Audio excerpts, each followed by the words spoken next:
There are many reasons why we can rely on the Bible, but for me one of the most interesting things is the aspects of the law of Moses that deal with medicine and science.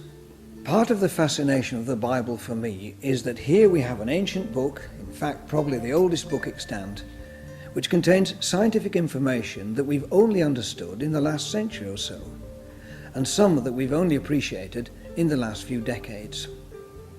We're all familiar with the concern in our hospitals regarding the spread of infections such as Clostridium difficile and MRSA, methicillin-resistant Staphylococcus aureus. These disease-causing organisms are spread on unwashed hands, and so hospital managements are anxious to encourage frequent hand washing by staff and visitors. This is not a modern idea, it's as old as the Bible itself.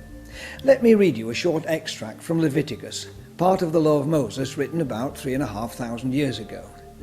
It's concerned with someone who is suffering from a form of gastroenteritis.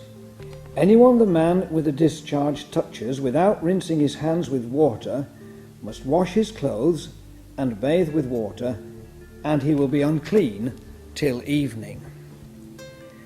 Here it's quite clear that the potential for the spread of disease is being checked by washing hands. It is remarkable that the ancient Israelites had a law that would prevent the spread of infectious diseases. The concept was rediscovered in the 1800s when a Hungarian obstetrician, Dr. Semmelweis, realized that childbed fever or puerperal fever was being spread from patient to patient by doctors' unwashed hands. He reduced the mortality among mothers from 1 in 4, that is 25%, to less than 1%. If only doctors had read their Bibles, the lives of countless young women would have been saved.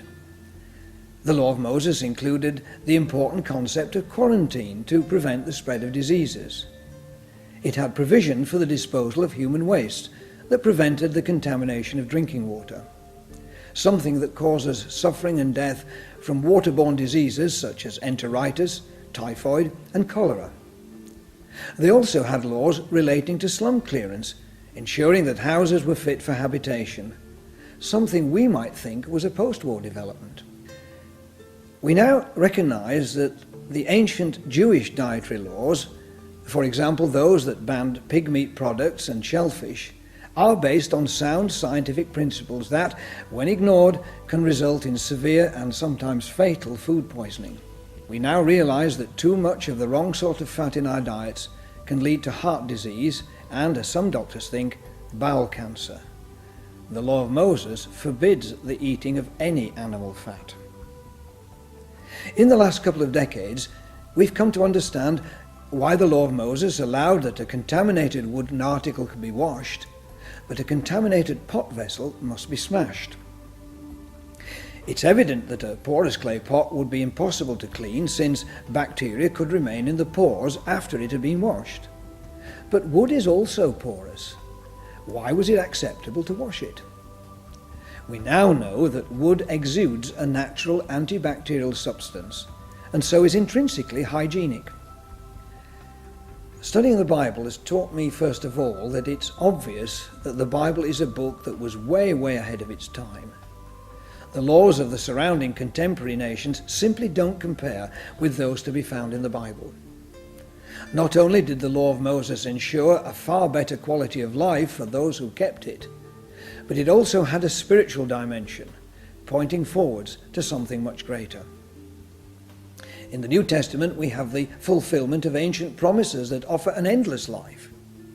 Now, if the Bible was so remarkably scientifically right 3,500 years ago, surely we can depend on it to be right in guiding us in the present and for our futures.